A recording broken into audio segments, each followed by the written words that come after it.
오늘은 주님을 가까이 함이 복이다, 이런 제목으로 말씀을 나누도록 하겠습니다.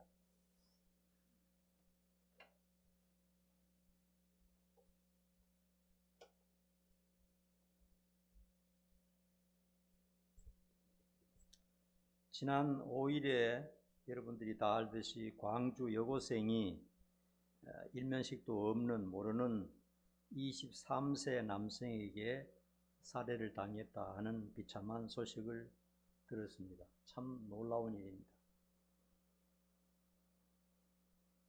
또 어떤 50대 두 친구가 술집에서 술을 먹었답니다. 술을 먹고 있는데 덩치가 큰 25살 된 남자가 옆에 앉아 있다가 이유도 없이 한 번도 본 일도 없는데 아버지 빨 되는 사람에게 침을 뱉었다는 겁니다. 침을. 시비를 붙는 거죠. 만만해서 싸우려고. 침을 2번 뱉었는데 그 나이 든 사람들은 보니까 덩치 큰 젊은 애가 침을 뱉으니까 이거 좀 무섭기도 하고 달랬답니다. 아버지 같은 사람이 그러면 됩니까? 그러지 마세요 하고 이제 그렇게 했는데 3번 침을 뱉었다는 겁니다. 얼굴에 침을 3번 뱉었다는 거예요. 그래서 이제 시비가 붙었는데 몸싸움 하다가 이 어른들은 좀 약하고 빼빼 마른 사람이고 젊은이는 유단자라는 겁니다.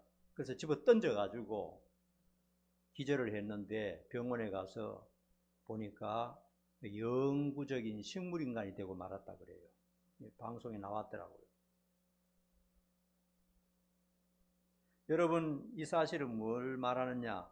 어떤 사람은 가까이 하면 복이 되는 사람이 있는가 하면 어떤 사람은 가까이 하면 해로운 사람이 있다 하는 사실을 알 수가 있습니다. 사람들은 여전히 타락했기 때문에 많은 사람들 마음속에 본질적으로 악한 것이 있습니다. 그러므로 사람 조심해야 돼요.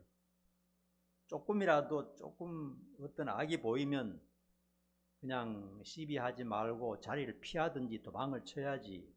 거기서 뭔가 말씨름하고 시비하다가는 큰일 날 수 있다. 살고 봐야 됩니다. 침을 뱉었으면 그냥 도망가는 게 좋아요.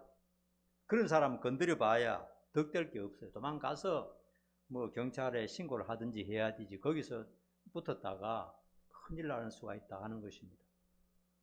그리고 길가에 다니면서도 우리가 알아야 될 것은 사람 건드리지 말아야 돼요. 악하게 생긴 사람, 악한 사람들 건드리다가 또 시비 붙다가 잘못하면 큰일 날 수 있다. 이런 일들이 오늘날 너무나 많습니다. 그래서 악질적인 자, 못된 인간은 눈길도 주지 말고 그 곁을 도망치는 것이 상책이다. 이렇게 생각이 됩니다. 그런데 주님을 가까이 하는 사람은 어떤 형편에 처했든지 복을 받았습니다. 오늘 본문 말씀에 맹인, 거지, 옛날에는 장애인이 되면 무조건 거지가 됩니다. 먹고 살 길이 없으니까요. 길가에서 구걸하는 사람인데 예수님이 지나가신다 하는 말을 듣고 큰 소리로 예수님을 불렀습니다. 나 좀 도와달라고. 그 소리가 너무 시끄러워서 주변에 있는 사람들이 조용히 하라고 제재를 했습니다. 그러나 아랑곳하지 않고 계속해서 예수님을 불렀습니다. 그래서 예수님께서 데려오라 하시고 내가 너에게 뭘 해주기를 바라느냐 하고 물었습니다. 그럴 때 주여 보기를 원합니다 했을 때 보라 이렇게 했을 때 즉석에서 보게 되었다 하는 얘기입니다. 그 젊은 사람은 주님을 만나 고침받고 이제는 전혀 새로운 꿈과 희망을 가지고 살아가게 되었습니다.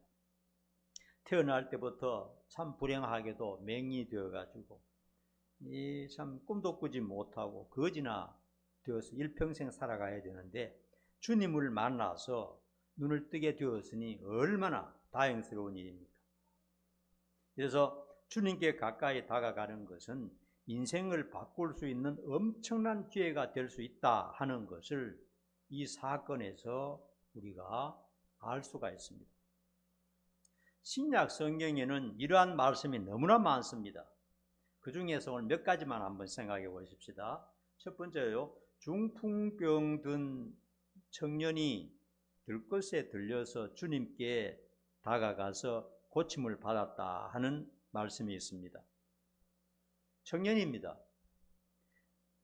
반신불수가 아니고 전신불수였습니다. 온몸이 꼼짝도 할 수 없는 그런 중풍병에 들렸으니까 얼마나 참담합니까? 그런데 그가 주님께 나아가서 주님을 만남으로 말미암아 새로운 인생을 얻게 된 것입니다. 살펴보면요, 그 말씀을 살펴보면 그 청년이 주님 앞에 나와서 뭐 특별히 무슨 잘한 일도 아니고 또 기도한 일도 없고 좀 살려달라 한 일도 없고 그냥 남의 손에 들려서 주님 앞에 가까이 갔을 뿐입니다. 이 청년이 한 것은 아무것도 없어요. 성경적으로 보면. 그렇기 때문에 들려서 왔든 어떤 방법으로 왔든 주님께 가까이 왔다는 사실이 귀한 것입니다.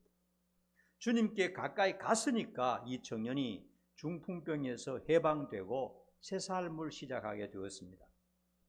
만일에 이 청년이 주님께 가지 않았더라면, 주님을 가까이 하지 않았더라면 이런 역사는 결코 이 사람에게 일어나지 않았을 것입니다.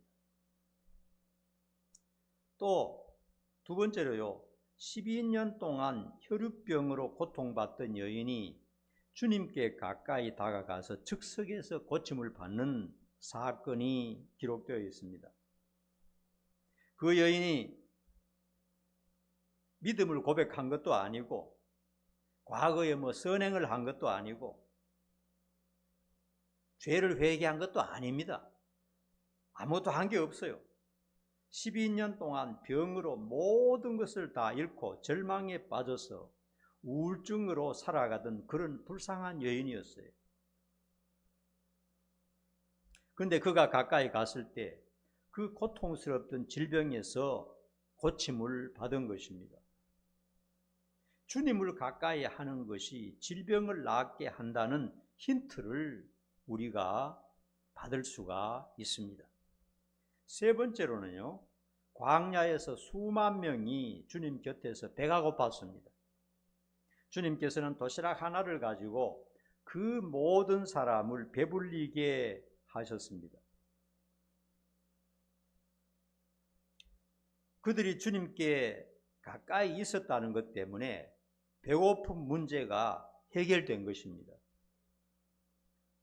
그 중에는 남녀노소, 빈부, 귀천, 아마 범죄자도 있었을 것입니다. 죄만 짓고 살았던 사람도 있었을 것입니다.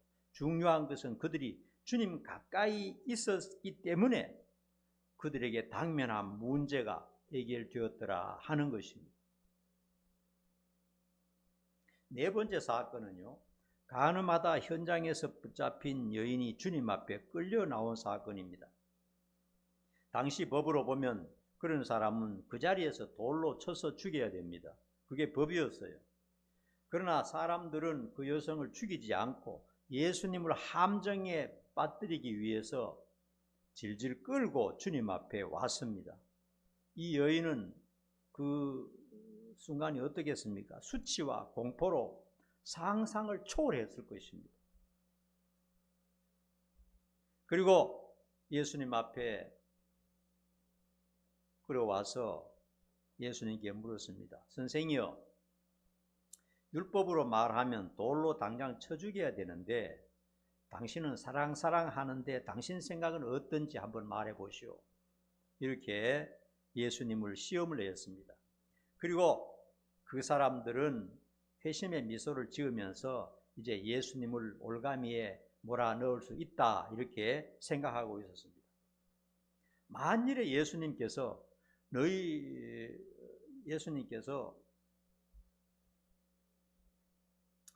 법대로 죽이라 한다면, 사랑의 사자라고 하는 사람이 죽이라 하니까 사랑이라고 했던 말이 전부 거짓말이다 이렇게 소문이 나게 될 것이고, 만일에 용서하라 하셨다면은 현행법 위반으로 그 자리에서 체포가 되는 것입니다. 그러니까 이러지도 못하고 저러지도 못할 그런 상황을 그 유대의 종교 지도자들이 만들었습니다. 근데 주님께서 어떻게 하셨죠? 엎드려서 땅바닥에 손가락으로 글을 쓰셨습니다. 무슨 글을 쓰셨는지는 몰라요. 그리고 글을 다 쓰시고 일어나셔서 뭐라고 말씀하셨죠? 너희 중에 죄 없는 자가 먼저 돌로 치라 말씀하셨어요. 그랬을 때 그 사람들은 주님의 눈을 쳐다보았습니다. 눈을 보았을 때 자신들의 속을 꿰뚫어 보시면서 자기들의 과거의 모든 죄를 보고 있는 것을 느끼면서 모두 도망쳤어요. 양심의 가책이 되어서.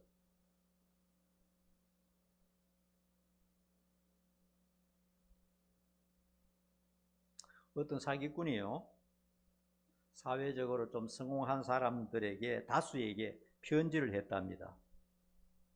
좀 이름이 있고 또 아니면 또 부자이고 이런 사람들에게 편지를 했대요. 어떤 편지를 했느냐?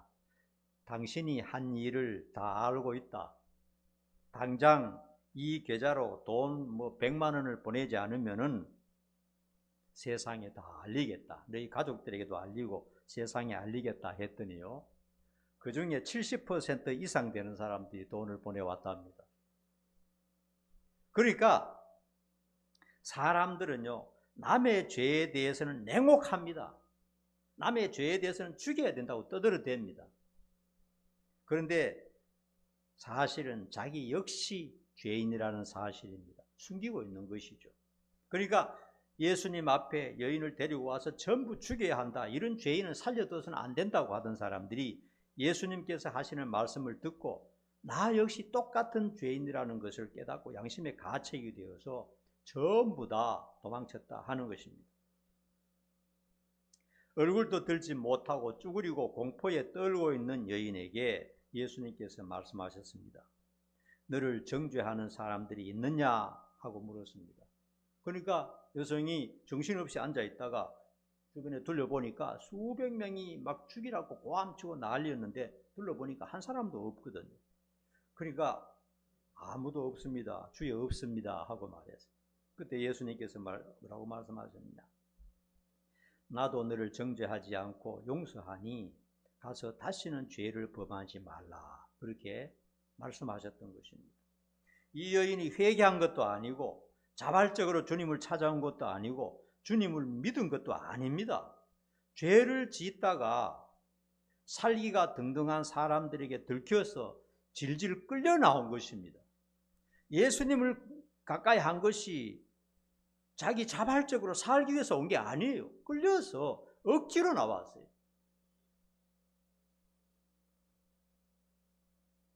억지로 나왔다 할지라도 주님 앞에 나왔다 하는 그 자체가 대단한 것입니다. 억지로 끌려 나왔지만은 용서받은 것입니다.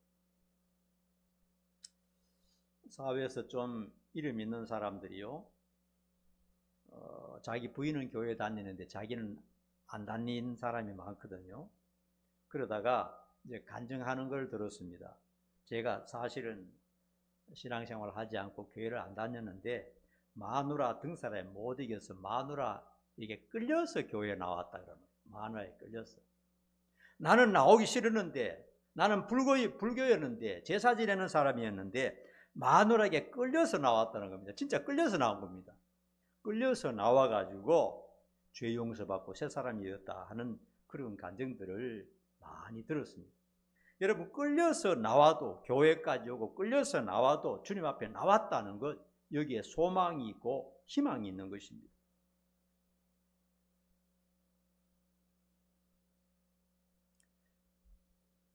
고통스러워서 나왔던, 들것에 들려 나왔던, 끌려서 나왔던 주님 앞에 나와 있다는 사실이 대단히 중요합니다. 여러분들이 교회에 앉아 있다는 사실이 대단히 중요한 겁니다, 여러분. 세상적으로 볼 때 별로 성공적인 사람이 아니라 할지라도 주님을 바라보고 주님 앞에 나와 있다는 것이 대단한 것입니다.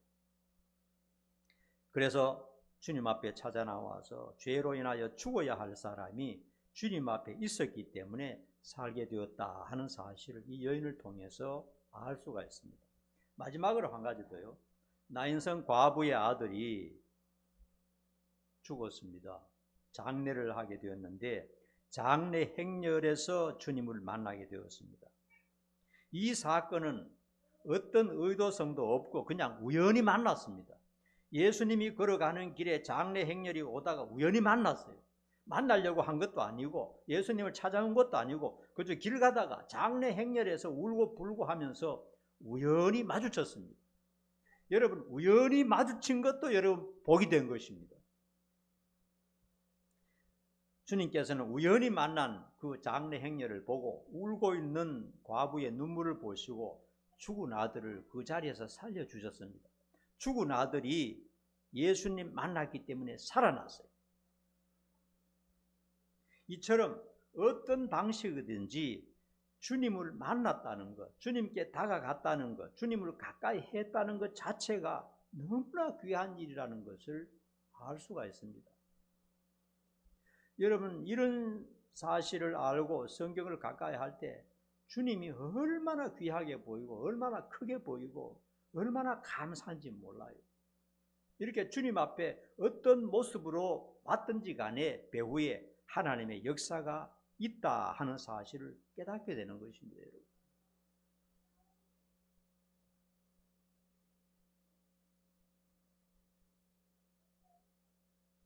병이 고침받고 죄가 용서받고 죽음에서 건짐을 받게 된 것입니다.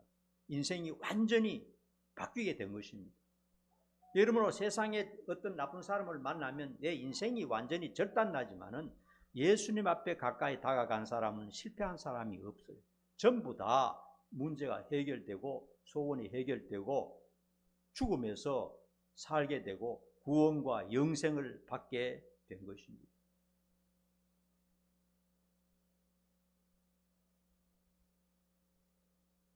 주님께 다가갔던 사람들이 성경에 보면 모두가 다 문제를 해결받았다면 우리도 그럴 것입니다. 우리 문제도 다 주님께 다가가면서 해결이 될 것입니다. 그러면 우리는 어떻게 주님 앞에 다가갈 수 있습니까? 예수님께서 유대 나라에 계실 때는 주변의 사람들이 다가가서 예수님을 만날 수 있었는데 오늘날은 그 어디에서도 예수님을 사람의 모습으로 만날 수도 없고 가까이 할 수도 없습니다.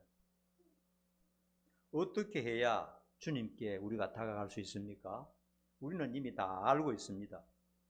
그런데 형식적으로 해서는 안 되고 좀 더 진지하게 하자는 겁니다. 다 알고 있는 사실이 가장 중요한 거예요. 맨날 우리가 말하는 것이 가장 중요한 것입니다. 그러나 그것을 슬쩍슬쩍 대충 하는 것이 아니고 좀 더 진지하게 깊은 진심을 가지고 해야 된다 하는 것입니다. 어떻게 하는 것이 주님 앞에 다가가고 주님을 만나는 것입니까? 첫째로 오늘처럼 예배 드리는 것, 진실하게 예배를 드리는 것이 주님을 가까이 하는 것입니다. 여러분 믿습니까? 여러분 오늘 여기 우리가 차를 타고 멀리서 와서 바쁜 시간 내어서 일부러 여기 와서 예배 드리는 이유는 왜 드립니까? 예수님이 계신다는 것을 믿지 않는다면 왜 모입니까? 모일 이유가 없잖아요. 예수님이 교회에 계신다는 것, 우리 예배를 기다리고 계신다는 걸 믿기 때문에 여기 와서 우리가 정성을 다해서 찬양 드리고 기도하고 말씀을 듣고 있는 것입니다. 예수님 없이 그저 오늘 몇 사람 만나볼까 하고 그렇게 교회에 오는 사람이 어디 있어요? 그런 사람 없습니다. 분명히 교회는 하나님이 계시고 예수님이 계시고 성령님이 계신다 하는 것을 우리가 믿기 때문에 여기 와 있는 겁니다. 그러므로 우리가 드리는 예배는 주님을 가까이 하는 겁니다. 주님과 교제하는 시간입니다.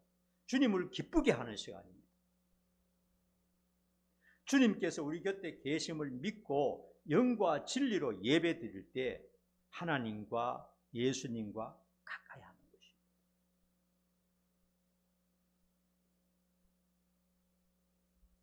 그래서 우리의 진실한 예배가 얼마나 중요한지 모릅니다.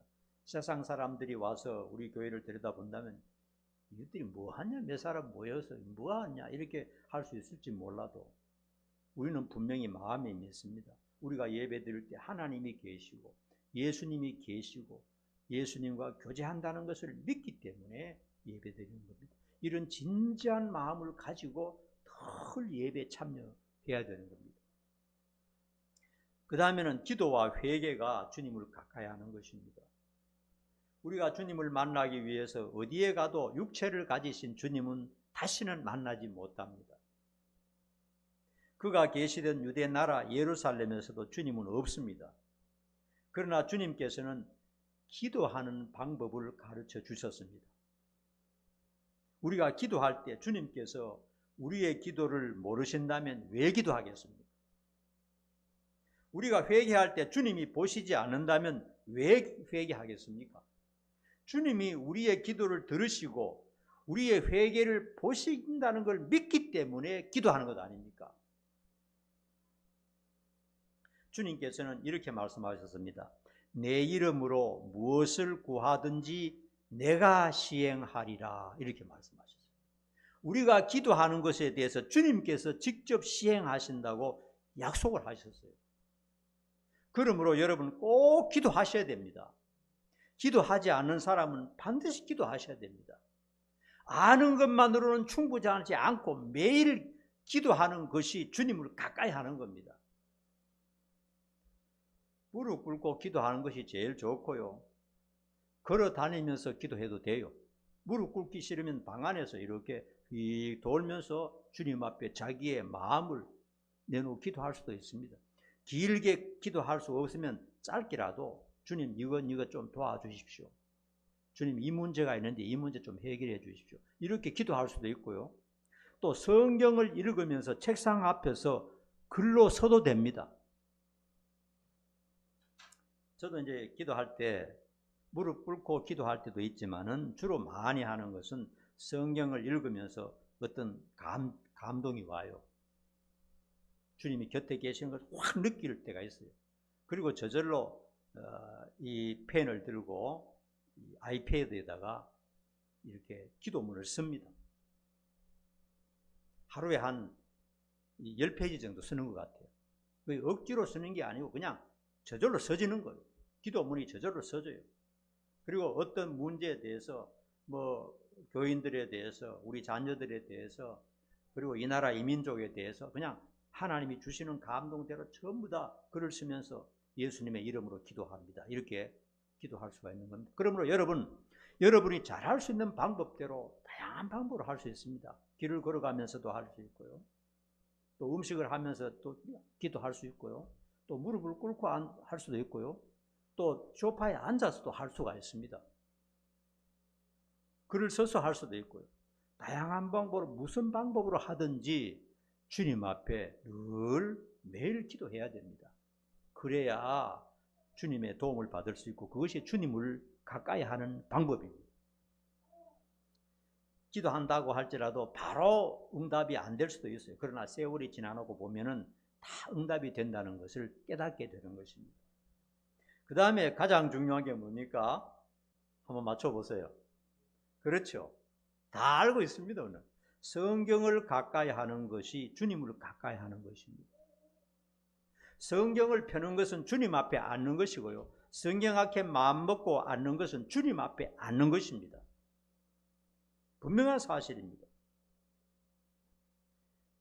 여러분, 구약의 성도들은요, 우리가 가진 성경 이것 다 없었어요. 구약의 성경들이 기껏해야 모세 5경 정도밖에 없었어요. 그리고 이런 참 아름다운 글로 된 게 아니고요, 두루마기로 만들어 가지고요, 예를 들자면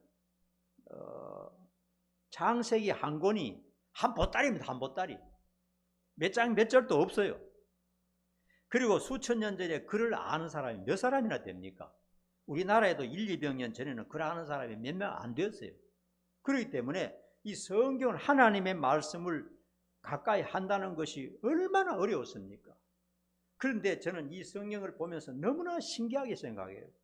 하나님께서 하시고자 하는 66권 신구약 전부 다 우리 손에 다 주셨어요. 얼마나 행복한 시대에 우리가 살고 있는지 모릅니다. 구약 성경들은요, 아무리 믿음이 좋은 사람도요, 신약은 없었어요. 기껏해야 모세 오경밖에 없었어요. 그리고 그 모세 오경을 읽으면서 눈물을 흘리면서 기도하고 밤을 새워서 하나님을 부르짖는 그런 역사들이 구약 성경에 있었습니다. 그런데 오늘 우리는 어떻습니까? 예수님이 오시고 난 다음에 하나님께서 직접 세상에 오셔서 전해준 그 말씀, 직접 행하셨던 그 행동들, 성경 66권 전부 완벽하게 기록해서 우리 손에 항상 들려 있습니다. 성경책을 갖고 다니지 않아도 핸드폰에 열면 전부 성경이 다 나와 있어요. 이렇게 좋은 방법으로 하나님과 가까이 하고 예수님을 만날 수 있는 기회가 충분한데 우리가 다른 것에 너무 바빠서 성경을 가까이 하지 않는다면 너무나 안타까운 일이죠. 너무나 안타까운 일이죠. 성경을 통해서 우리는 하나님과 예수님을 아주 가까이서 만날 수 있습니다. 우리가 성경을 가졌고 믿고 사랑하고 이른다는 것은요, 인간이 가질 수 있는 최고의 복입니다. 세상의 어떤 권세, 대통령 권세도, 어떤 최고의 인기도, 수백억의 재벌도 성경을 사랑하는 자보다는 못합니다.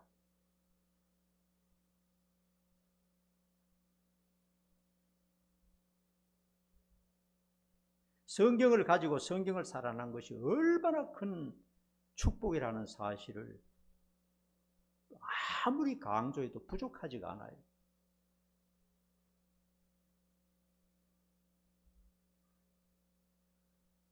성경 앞에 사랑과 감사로 앉는 것은 바로 사랑의 주님 면전에 앉는 것이라는 것을 꼭 기억하셔야 됩니다. 성경은 그냥 책이 아닙니다. 성경을 펴면 예수님의 음성과 예수님의 행위가 나타나 있습니다.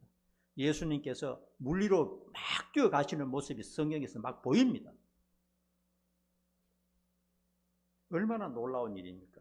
이런 성경을 항상 우리가 가까이 할 수 있었다는 것, 얼마나 귀한 일인지 모릅니다. 언제 전쟁이 일어나서 언제 무슨 일이 일어나서 성경을 가까이 하지 못할 수도 있습니다. 그런 나라가 오늘날 얼마나 많습니까? 북한에는 그런 나라입니다. 지금 우리가 이 귀한 성경을 가지고 있다는 것은, 그리고 사랑할 수 있고 읽을 수 있다는 것은 하나님의 특별한 은혜가 우리에게 계속되고 있다는 겁니다. 그러므로 절대로 성경을 멀리해서는 안 되고 날마다 성경을 가까이 해야 됩니다. 날마다 성경을 읽고 묵상하고 사랑해야 됩니다. 우리가 진지하게 감사하고 사랑으로 읽고 묵상한다면요, 이 세상에서도 큰 기쁨과 자유와 평안과 행복이 밀려들게 되는 것입니다. 천국을 맛보면서 살게 된다는 겁니다. 그러한 사실은 주님이 곁에 가까이 계시다는 증거가 되는 것입니다. 여러분, 주님을 멀리하는 것은 저주밖에 없습니다. 아무리 고상한 말을 꺼낸다 할지라도요, 주님을 멀리하는 사람은 저주밖에는 설명해 줄 수 있는 말이 아무것도 없습니다. 적어도 저는 그래요. 이 세상에서 큰 부자다, 이 세상에서 최고 인기다, 최고 권력을 가졌다 할지라도 주님을 멀리하느냐, 저주밖에는 예언을 해줄 수 있는 게 아무것도 없습니다. 반대로 우리처럼 주님을 가까이 하는 것은 복 중의 복이다, 최고의 복이다 하는 것 꼭 기억하시고 주님을 늘 가까이 하는 여러분 되기를 축원합니다.